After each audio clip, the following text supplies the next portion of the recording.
The broadcast is now starting. All attendees are in listen-only mode. Well, hi everybody, welcome to the Lunch and Learn series. So we're up to Unit 4 today, and we're looking at an interesting topic around being assertive. And the word assertive is not a word that is well understood. And I wanted to talk about that and pretty much talk about the need to be assertive, because I think when you're dealing with conflict, being assertive is critically important. So let's get stuck into the topic. I just want to do a quick sound check, if I may, because sometimes audio is not great when we're working on these sorts of platforms. Could I just ask you to go to the question box over on the right-hand side there and just type in the word clear? That just lets me know that I am coming across loud and clear. So let's just see. Oh, brilliant. Okay. Thanks, everyone. There's too many names to mention because we've got heaps and heaps of people online. So that's great news to hear. All right. So thank you. So let's now talk about this concept of assertion, and we'll move on to the next. Thank you. All right, so just before we start with the topic, if you consider that where we've come from, just so that we understand our exactly where we have come from, you can see that we looked at the 5 approaches for dealing with conflict in Unit 1, and you might recall there was a diagnostic there on the learning platform, which you still, of course, have an opportunity to complete if you haven't already done so. But ultimately, what that profile was all about is to show you that there were 5 particular ways of dealing with conflict. You might recall them. They were accommodation, competing, compromise, collaborate, and avoid. And each of us has a natural tendency towards one of those 5 conflict resolution approaches. And the problem is we may use that too often. And so in a situation that perhaps doesn't require that approach, we might overuse it because we feel comfortable with it. So the whole purpose of Unit 1 was to give people an opportunity to use a variety of different approaches. And then we looked at understanding people and their personality in Unit 2, and it was really just to underscore the fact that people's personality can often have some bearing, not complete bearing, but some bearing on how they might approach conflict, and that when you're faced with those sorts of personality types, how you might deal with that. And then the last session we had 2 weeks ago, and I've had great feedback from the last session, so thank you very much for that. We looked at the whole notion of managing emotion in conflict situations, because ultimately when we're dealing with conflict, because it's not normally a pleasant situation that we're in, not all conflict, of course, is unpleasant, but what that might do is it might engender what we might call an amygdala hijack, and basically our brain freezes and we do what our primitive brain has taught us to do, which is to run away or fight, when in actual fact it could be something in between the two. So I want to continue that theme today and talk about this concept of flight and fight. Where does assertion fit in? And perhaps look at the whole notion of how you can be more assertive when you're dealing with situations and people.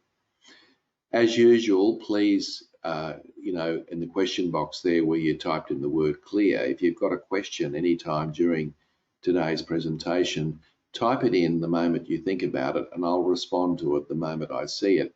And that way it keeps it live and relevant, and it keeps you involved in the process as well. Now, 3 things I want to essentially cover today. We want to understand, first of all, what does this word assertion mean? Because a lot of people confuse assertion with aggression, and of course it's not aggression. It's actually the right way to be dealing with conflict, to deal with it assertively, and I want to talk about that. We're going to talk about, I'm going to give you a couple of case studies. We're going to talk about these case studies. These case studies, I might say, are on your learning platform. So part of your homework is to complete the case studies after you've thought about them a little further, and we've discussed them today. some typical case studies around conflict and how you might deal with those sorts of situations when you're put in those positions. And then I want to share with you the SBI model, which is a wonderful model when you need to be assertive and how you can explain things to somebody else that's done in a respectful and assertive way that hopefully will be effective for you, because ultimately that's what it's all about.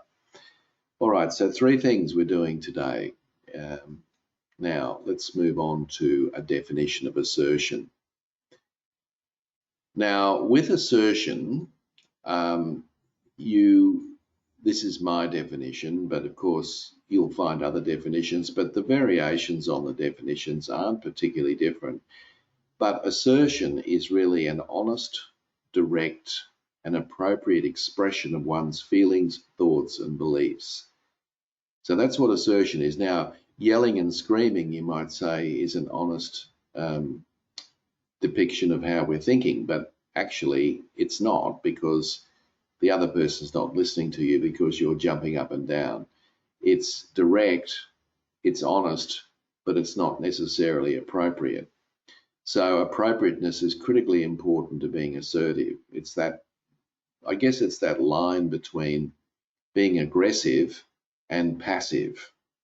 Now, aggressive, of course, means that we're violating the rights of the other person, whereas passive is where we might be ignoring our own rights. So somewhere between those two is the sweet spot, if you like, around assertion. So we're going to talk a little bit about that a bit further.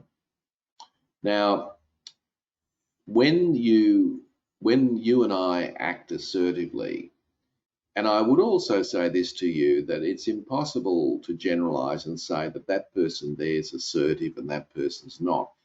In different circumstances, we're all assertive in different circumstances. Now, I don't know what those circumstances are for you, but I guarantee if I followed you around for a day, I'd be able to find examples where you act assertively. And so it's not possible to generalize and say that people can't or don't act assertively, or they always act assertively. And those people that do act assertively are not always assertive. So it's one of those work in progress type of communication techniques.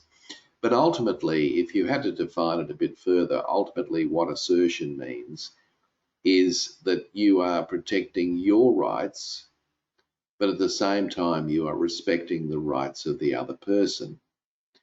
So when you and I act aggressively, say for example when we're shouting and yelling or cursing, when we do that, what we're ultimately doing is we're protecting our rights, fine, but by acting the way we have, which of course is inappropriate, even though at the time we can't help ourselves, by doing that, we're actually neglecting the rights of the other person, you see. So that's where it's imbalanced. And obviously, when you act aggressively, it's not as effective as you'd like it to be, principally because the other person's rights have been violated. Now, on the other hand, when you act passively, that is, you act like a doormat and allow people to walk all over you, what you're ultimately doing is you are protecting their rights by not saying anything, but you're not protecting your own rights by not saying anything. So in other words, it's the exact opposite of being aggressive. So these two are at polar ends, if you like. So what we are interested in is, how do we not do one or the other? How do we sort of meet in the middle?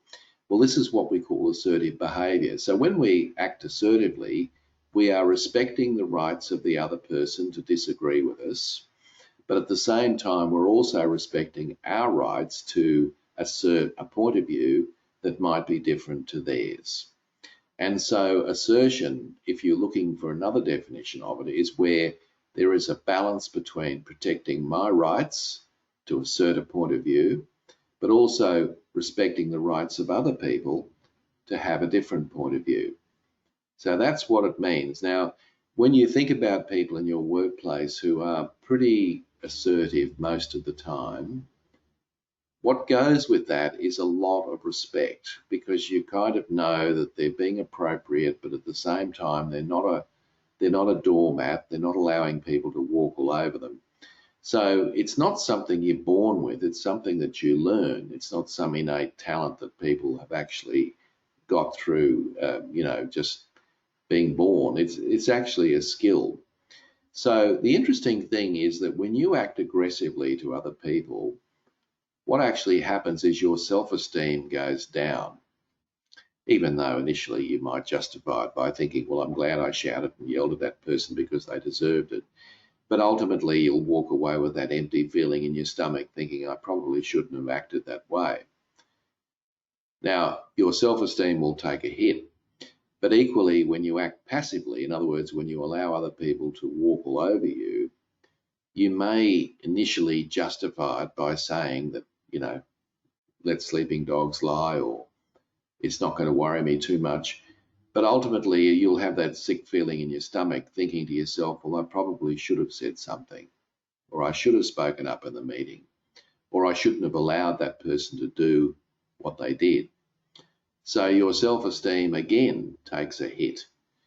So the only time when you're communicating with people that your self-esteem is actually increased is when you act assertively. So when you act assertively, because you're protecting your own rights, you feel good about that. You're also protecting, or not protecting, but you're respecting the rights of the other person to disagree with you. Your self-esteem goes up, you see. So the more you can act and more you can communicate assertively in the workplace and at home, anywhere, the more you can act assertively, the more likely it is that your self-esteem will improve. So that's the good news about that as well. So it's that balancing act between they have rights and I have rights. Let's look at that a little bit further. So here's a little test for you. I just want you to sort of do this in your head, but it's just a couple of questions around this that you might like to ask yourself around your ability to communicate assertively. Can you express negative feelings about other people and their behavior without using abusive language? That's a big test, because if you can do that, so for example, if I said to somebody, look, I completely disagree with your point of view. I have my own reasons for disagreeing and I'd like to share those with you. Then obviously I have expressed my point of view.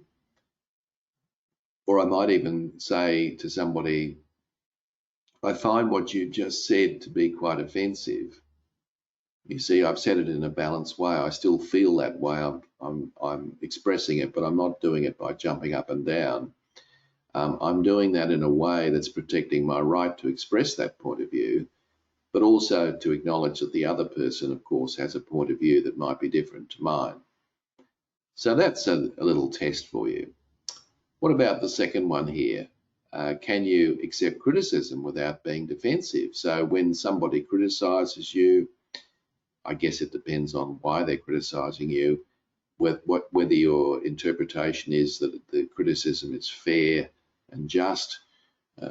Who might be criticizing you might be another factor involved in that decision about answering this question, or perhaps what the criticism is about. But can you accept criticism without getting defensive? So when someone gives you what they believe, at least, to be constructive criticism, it doesn't mean that you necessarily have to agree with it. That's not what assertion's all about. But what it means is that I can accept it without jumping up and down and getting defensive. And I think that that is a sign of assertion, because ultimately you're respecting their right to give a point of view, but doesn't necessarily mean that you agree with it. What about the third one? Are you able to stand up for your rights? Now, again, it'll depend on the circumstances. Are we talking about home? Or are we talking about work? Are we talking about who the person is that's challenging our rights? All of those things come into play. So being able to stand up for your own rights is part of being assertive. But of course, to do it appropriately as well. Again, it's not about jumping down someone's throat when somebody's violated what you believe to be your fundamental right to be heard, say in a meeting? Are you able to refuse unreasonable requests from family, from friends and co-workers? Now, again, it may well depend on what the request is. It may also depend on where it comes from. Now, you'll notice a key word there is unreasonable. So this is an unreasonable request. So if if it's somebody that you know very well, are you likely to be more assertive or less assertive? If it's a person that you don't know, such as a stranger that makes an unreasonable request, are you able to assert your right not to deal with that? So those sorts of questions come into play. And do you have the confidence to ask for what is rightfully yours? Do you feel comfortable or hesitant expressing a point of view around your own rights? Now, there's two parameters involved in this that are very important to consider. The parameters are the person that you're interacting with, or the situation that you're or the situation that you're in. So one of those two things will often interfere with our capacity to act assertively, as I've described it. And so, for example, you may feel it may be very difficult for you to turn down an unreasonable request from a friend. But if it was a stranger or somebody that phoned you up or whatever, it would be no problem at all. So in other words, it's about the person that you're interacting with rather than the request itself. On the other hand, it might be very difficult for you to accept compliments from other people. So somebody gives you a genuine compliment and you put them down for giving you the compliment, that's a lack of assertion. And if that compliment came from a stranger, as opposed to somebody that knew you very well, would you act differently depending, of course, on who it was? So that's one side of it. Then the other side of it, of course, is the person. Is what it is. So it is the actual task or whatever it is. So one of those two things often will get in the way of you and I acting assertively. Now we've all got these little, we've all got these kind of little foibles, depending on either the person or the situation that we're in. But what you do is you actually tell yourself certain things. So you carry around in your head a set of beliefs about this. And as a result of that, those beliefs, of course, will govern and drive your own communication style. So, for example, a lot of people carry around a belief about, they don't like to be rejected, or they like to be liked. And if you carry around the belief that it's important to be liked by other people, or that you must never, ever be rejected, then you can understand that if you carry around those beliefs, even though they aren't necessarily true, it's going to impact and colour the way you communicate with other people. Because both of those beliefs, for example, are untrue. I must be liked is actually an untrue statement. It is impossible to be liked all the time. Two people on a desert island, there will be an occasion where somebody will not like the other person. It might be only in a fleeting situation, but it'll still be there. And of course, all of us in life are going to get rejected and will continue to be rejected on a range of different things, whether it's a job interview or it could be anything. So rejection and liking are things that might be, they're just part and parcel of living. But if we carry around a belief that I must be liked, or I can't handle rejection, these are definitive statements that you carry around your head, which will drive that. So it's better to change those statements to, when you say, I must be liked, it's probably better to say, it's preferable to be liked. So it takes off a little bit of the pressure, you see. So it gives you that chance to act in an assertive way that may carry the risk of not being liked, but nevertheless, it's your right, of course, to do that. So it's quite a complex subject in all of those ways. So why is this topic important? Well, I'm sure you can sort of answer that in a way, but and I guess that's one of the reasons that you're doing the Lunch and Learn program. But effective communication, it brings about the achievement of individual and shared goals. And if you're trying to achieve your goals in the workplace and the things that are important to you and that you want done, then obviously you need to assert your rights in certain situations, because human beings, being what they are, will occasionally trample on our rights. And what we've got to do is to make sure that we can stand up for those rights appropriately in the right circumstances. So assertiveness actually increases your ability to reach those goals, and while maintaining your own rights and your self-dignity as well. So they are important because everybody wants to achieve certain things in life, and it's not about being selfish about things. It's just about the fact that as human beings, we all have goals and we all have things that we believe are important. And in order to exercise those things, occasionally we have to stand up for our own rights, and we have to maintain our own self-dignity at the same time. So it's obviously a very important topic, and it's something that I want you to work at. It's something that you can chip away at these things, and it can make a huge difference in terms of your ability to deal with situations in a calm, respectful, and assertive way. Now, there's a couple of myths about assertion. I just wanted to discuss those with you. And there's three myths here that from my own experience and the work that I do with people, whether it's one-on-one or in the group situation that we've got today, a couple of myths. Other people's feelings and rights are more important than yours. Now, that's not true. Now, that's not a selfish statement that I just made. Other people's feelings and rights are equally important to your feelings and rights. In fact, I'd go so far as to say that there's nobody on the planet, nobody, regardless of their label, their position, their status, their power, their money, there is nobody on the planet that has more rights than me or you. Nobody. Now, I want you to have a think about that statement for a minute. It is true, but if you struggle with that statement, therein lies a potential issue around being assertive. So if you think, for example, that your manager has more rights than you, then obviously you're not going to speak up. You're not going to say what you think because you've worked on the assumption that they have more rights than you. Now, of course, you've got to be diplomatic, and you've got to be, you can't just say whatever you think. You've got to pick your mark. You've got to do that. But at the end of the day, if you carry around the belief that your boss has more rights than you, then I'm afraid you're going to find it very difficult to act assertively, because you have that belief in your head, which is incorrect.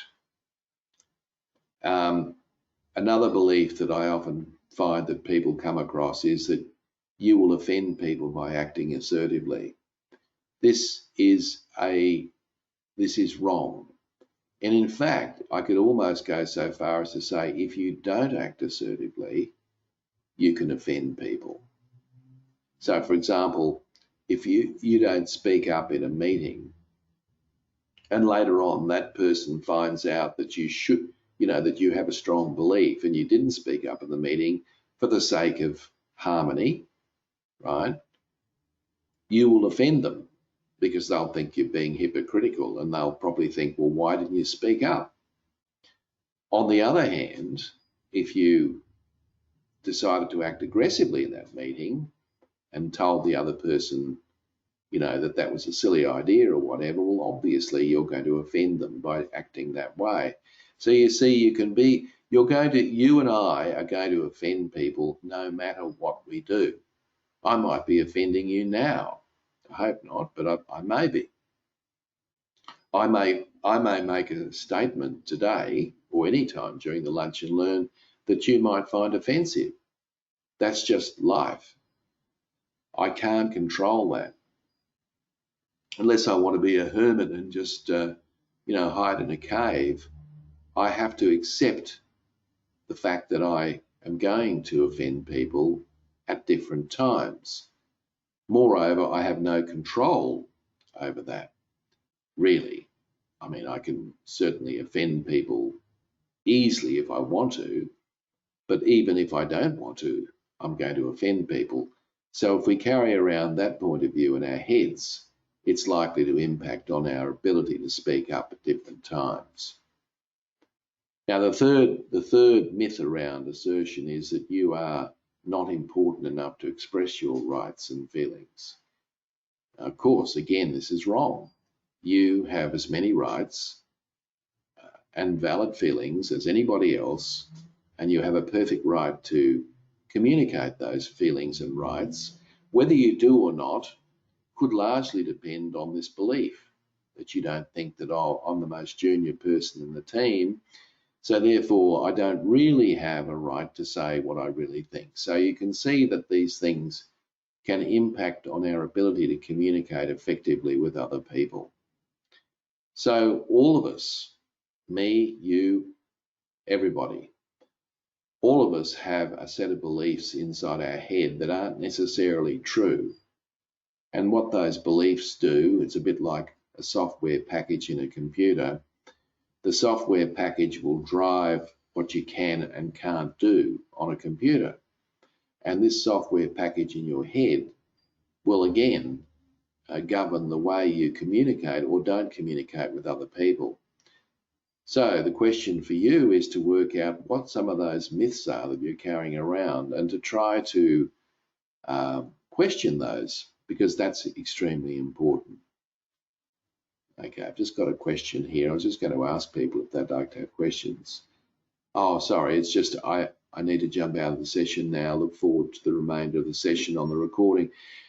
Thanks, Francis, and thank you for letting me know. No problem. Does anyone have any questions at this point that they'd like to ask regarding assertion and this whole notion of beliefs and how they govern our own behaviour? Anyone like to share a point of view? So you might say to me, just while you're gathering your thoughts there, you might say, well, how do I know what these myths are that I'm carrying around in my head? Well, you've got to spend a bit of time listening to yourself. I'm sharing a few with you today, but I'm sure there are many, many others as well. And you've got to, and once you have worked out what they are, then it's easy for you to step back a little bit and look at those myths and understand that in actual fact that they're not true, that they are really a myth, and so therefore you can act accordingly that way. So that can help a lot. But of course, you just got to have a little self-awareness about you. Most of us go through life and we never question these things, and they just keep playing over and over and over again in our own particular mind. And so therefore we communicate according to those myths, when in actual fact, we probably should question those myths and those things that we carry around. So there's nothing wrong with you for having those myths. There's nothing wrong with me. We've all got them and we've all learnt them from a very young age. And those things, of course, do drive and govern the way we communicate or don't communicate with other people. Okay, no questions by the look of it. Okay, yes, we do have one here. Thank you. Actually, we've got a couple, which is good. So, what if you have experienced, in the past, the individuals have not really taken anything that you have said seriously? All right, so this is somebody else who's not taken you seriously. So why bother sharing it now? I guess you feel that you don't win the argument, so why bother? Well, I suppose now, if we have a look at the beliefs that are underpinning that, Elsie, if we look at the beliefs that are underpinning that, the belief is that that person has and will continue to ignore my point of view if I raise it. Now, is that actually true? I mean, you might say, well, my past experience suggests it does. But how do you actually know that they haven't gone away and thought about it? How do you know that they haven't actually uh, agreed but not? Anyway, there's a whole range of things there that you can question. So why don't I just shut up shop and say nothing, which is ultimately your question? Well, because you have a right to assert a point of view. That's why. You are actually suffering as a result of somebody else who perhaps is not as appreciative of your rights as they should be. So if you decide to shut up shop, well, you can be guaranteed for sure that they won't listen to you at all in the future because you're not really communicating a point of view. So therefore, it is all about your rights to assert a point of view. And it might be, of course, another thing about the way you do it. So I think you should speak up, and perhaps you might also consider, if you get the opportunity, to share with that other person what you believe to be that they don't listen to your point of view. And it concerns me and disappoints me. Maybe there is an opportunity to do that. Megan says, when you have problems with a person who is very strong-willed and won't listen to other people, how do you deal with those kind of people? Okay, so what you say to those people, what you say to those people is, I really need you to listen to this because it's important to me. So in other words, you need to be a little bit more assertive, Megan. Now, does that mean they magically will? Look, they have a right not to listen to you, but you have a right to ask them to listen to you. So it's a bit of an argy-bargy situation.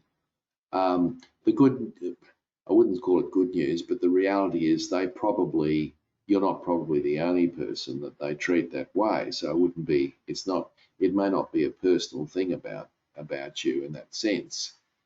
So let the person know. For example, if they're strong-willed and they interrupt you, then stop them calmly. Take a deep breath. Don't let that amygdala hijack get involved, and just say to the other person, look, I would really appreciate if I could finish what I'm saying because it's important. Now, it's hard for somebody to speak over the top of somebody who acts that way because you're being respectful, but at the same time, you're also asserting your rights to continue, which is important, okay? So that hopefully will help you in your own situation. Thanks, Megan. I have done all that, but nothing changes and works with that person. It makes it very difficult in that instance. Francisca, I think that you've got to ask yourself the question, have I really done all that? I mean, I'm not saying you haven't, and I'm not having a go at you, but have you genuinely? I'll tell you what the great measure is. If you walk away from an encounter with somebody and you feel good about how you have handled yourself, put aside what comes out of it, but if you feel good about how you've handled yourself, then that's the true judge about whether you've done all that you possibly can, because your self-esteem goes up because you've acted appropriately. So you just might have to be a little bit more assertive. And you need to keep trying, because if you allow that person to dictate that they have more rights than you, then you're just going to feel rotten about that. Not only will you feel rotten about the other person, of course, but you'll feel rotten about yourself. So this is all about self-respect and dignity. So try something a bit different and give it a shot. Now, I don't know exactly the circumstances you're in, so I can't really comment, but what I would say is that I'd question whether you've done everything that you can, and I'd also question whether you've acted as assertively as you possibly can. So remember, when you change your behaviour, the other person is prone to change theirs. But often what happens is we wait for the other person to change their behaviour, when in actual fact, The only way that you and I can change someone's behavior is by changing our behavior. It's an interesting dynamic. So we are the ones that have to change our communication approach, not the other person. So don't misunderstand what I'm saying there, Francisco. I'm not saying that they're right and you're wrong. I'm simply making the point that if you want to change the circumstances, it has to start with you. So you've got to try some of the things that we're going through, or be a little bit more assertive or whatever.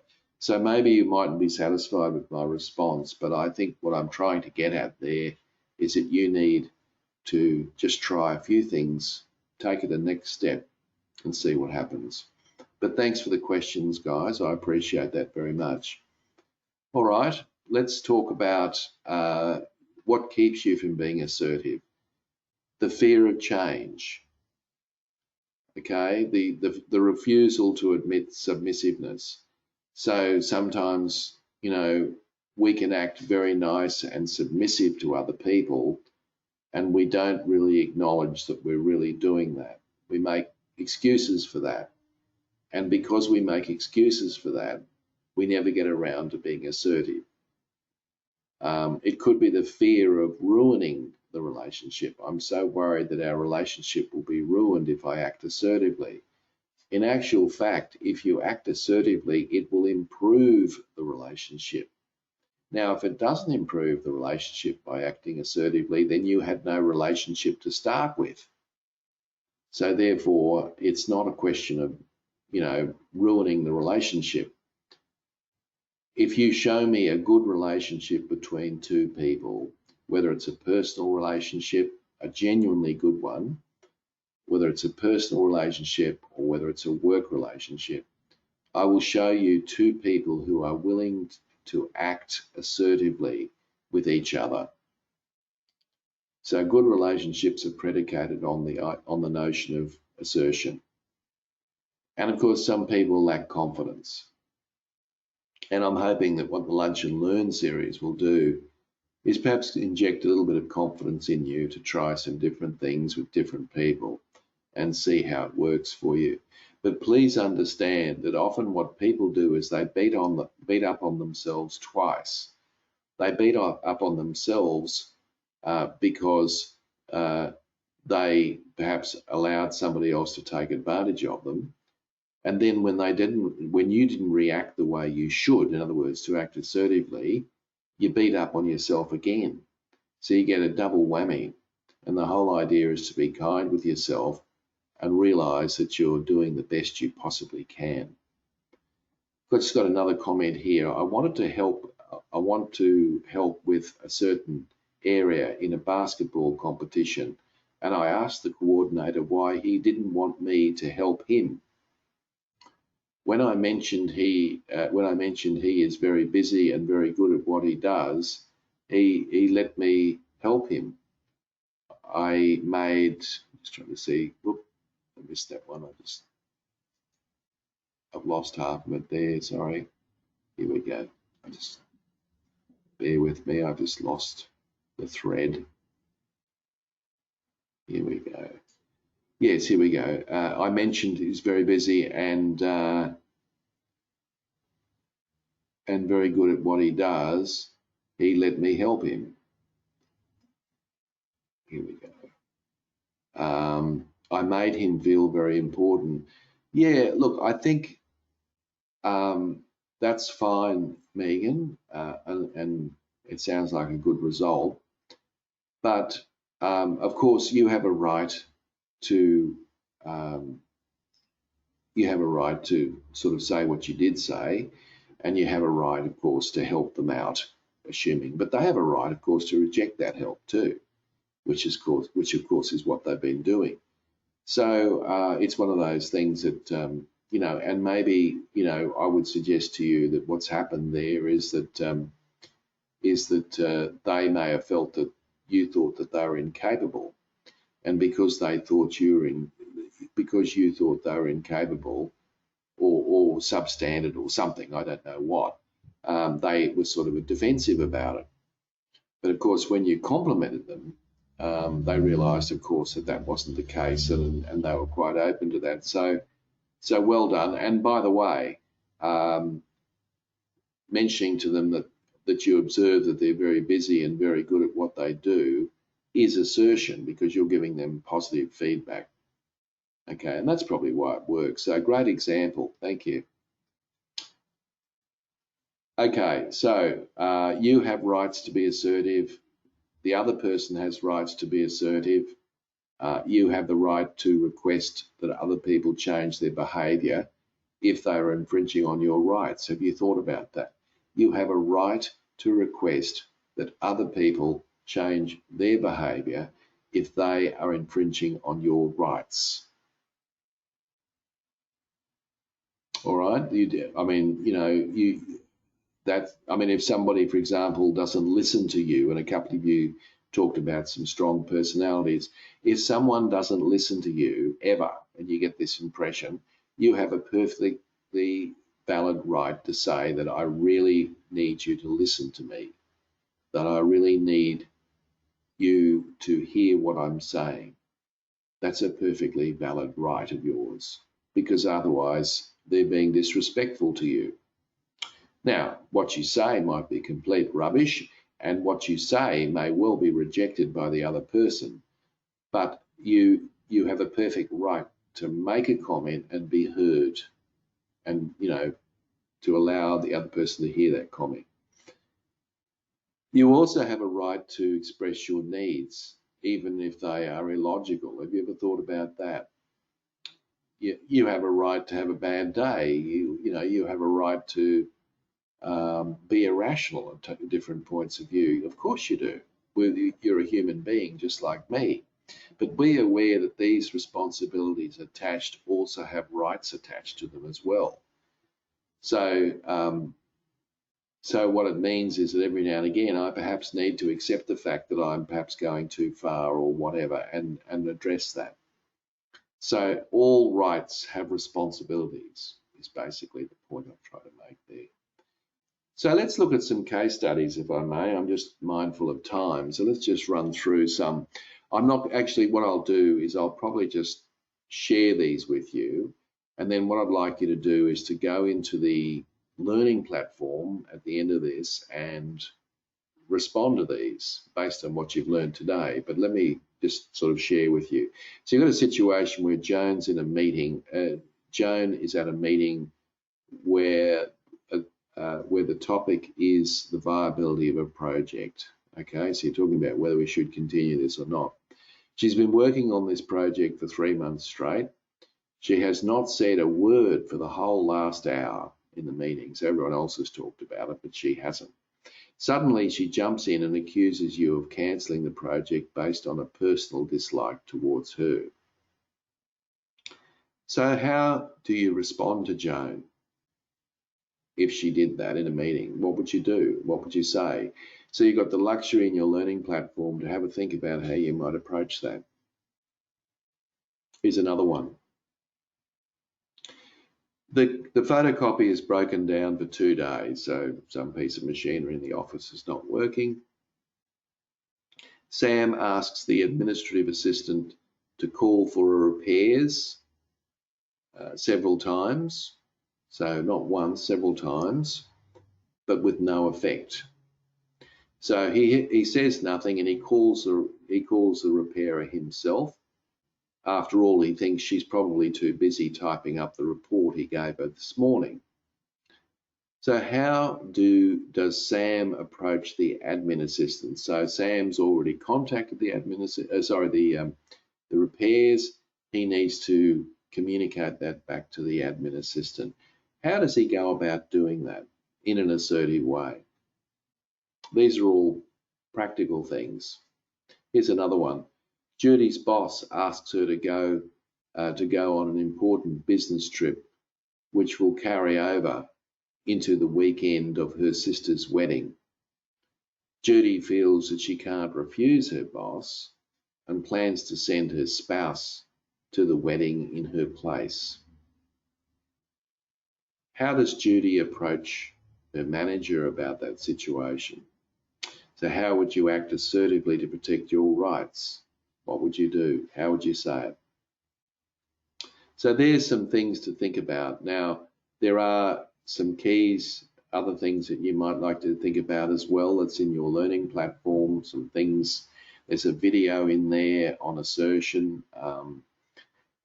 Some of these strategies and techniques are really important.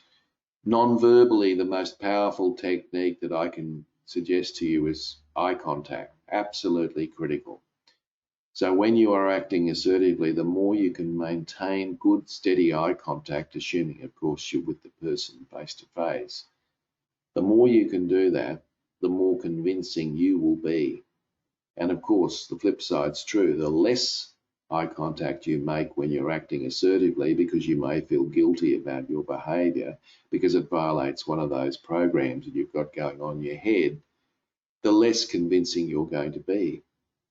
Okay, now eye contact is eye contact, not eyeballing, which is aggressive. All right, so there's a few things there that you might like to consider when you go over that.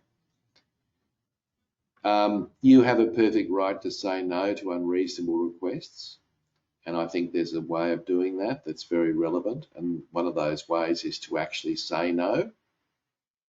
You've got to use the word no, because if you don't say the word no, the other person gets the idea that maybe if I push a bit harder, we can get you to say yes. So often people will say, I'm not sure about that. Yeah, leave it with me. So that's, trying to be nice to the other person when in actual fact the person should just say no. Now, not aggressively, but to say no so that the person understands that no means no. And then, of course, to make eye contact at the time, not to apologize for saying no, because you've got nothing to apologize for if you've thought about it. And then perhaps to empathize with them by understanding the predicament that they are in. All right, so a lot of people have a lot of trouble saying no to unreasonable requests. The unfortunate thing is if you have trouble saying no to unreasonable requests, then what happens is that people will continue to push when they want something done. In other words, you'll always be on the receiving end of that, and that's not good. Now, this is a busy slide, but I just wanted to finish up with this concept called situation, behavior, and impact. So let me just explain this to you a little bit. So SBI, so let's say you have to describe something or explain something to somebody else that you're not necessarily happy with. You use the SBI model. S stands for situation, B stands for behavior, and I stands for impact. So it works like this. The situation is pretty much about capturing the situation that you're referring to. So it's kind of putting it in context, explaining the circumstances. So saying to someone at yesterday's meeting, for example, so we know what we're talking about. Or the other day when we got together and had our performance review, so we know what we're talking about. Not always or any time. So you're planting it back into a situation. That's important because instantly the other person can then grasp the context around what you're going to say next. Then the next step is to explain and describe the behavior. And so if, for example, it's about being interrupted, or if it was something around a person showing a lack of respect to you, whatever it might be, you explain the behavior. So you're not attacking the person, you see, you are talking about a behavior. And the final thing, and it's very important, the I stands for impact. So what you're doing with the impact is you are describing the implications or the impact that that behavior had on you or other people. So if you frame your assertive comments around S for situation, B for behavior, and I for impact, I can assure you it'll go a lot better than it would be if you just shoot from the hip. That will not work particularly well. So think through, what's the situation I'm referring to? What was the specific behavior that I wanted to talk to the other person about? And what was the impact that that behavior had on me or other people? All right, SBI. And again, there's some information on the learning platform in regards to SBI. All right, so your homework, folks, is that I want you to find some opportunities to use some of the skills that you've learned today. You need to do things a little bit differently. You need to experiment with these things a little bit. You need to go out and try some things. Now, I know some of you who are in the Lunch and Learn series, we've got a lot of people in this program. It's obviously very popular. I know some of you are involved in this because you find it hard to act assertively in different situations, that is. I also know that there are some of you who may be here because you perhaps shoot from the hip too quickly, or you might get aggressive at different points when you shouldn't. Both of those behaviours need to be changed in order for you to communicate more effectively. So think about how you might act more assertively in different situations. I will guarantee to you one thing: if you act assertively, you will feel good about yourself. That's number one. You'll feel good. You may even resolve the problem. There's no guarantee you will, because remember, the other person has a right to be stubborn and obstinate and all the rest as well. So ultimately, you may resolve the problem. You've certainly got more chance of doing that by acting respectfully, by protecting your rights and the rights of the other person, but it's no guarantee. And so I want you to experiment with these. Do any of you have any more comments, situations, questions you'd like to ask me just before we wrap up today? Anything at all? Now's your chance. Not really? Okay. All right. Well, look, where we're going for the last two sessions, so that you're aware, I'm going to spend a bit more time on assertion, but not in terms of what it means, but more around communication skills to resolve conflict. So the whole of Unit 5 is around communication skills around that. Then when we get to Unit 6, we'll look at giving and receiving constructive criticism, which is often not an easy thing to do. So I've just got a comment here. I'll just read it out. I want to help with a certain area. Okay, we've got that one. Sorry. Whoops. Okay. I'll need to leave and I'll miss Unit 6. Can I do this before it's due? Absolutely, Megan. Oh, look, I don't know. I don't think the slides will be up, unfortunately, because this is the first time I've run this, so I'm sort of doing it on the run. But of course, you can do it when you get back. Okay, so thanks for letting me know. And the last session, of course, is giving and receiving constructive criticism. So we'll have a look at that as well. So thanks, folks. Have a great rest of the week, I hope. And please practice, practice, practice, practice. Try things out, work things out. I'm always available on email, so you can always come back to me, okay? Whenever you need to, you can always come back and talk to me about those things, which is important. Jenny's just saying, I hope I can learn using assertive behavior going forward. Jenny, you can, and there are times when you are assertive. It's just that you don't realize it, okay? So it's just about becoming more assertive in different circumstances. So just practice. I'm sure you'll be fine. Thanks for the feedback, Megan. I appreciate that. So thanks, folks. That's it from me. So we'll finish up. Have a fantastic rest of the week. Oops, I've got one more comment. Yeah, thanks, Sam. I appreciate that feedback too. I really do. Thank you.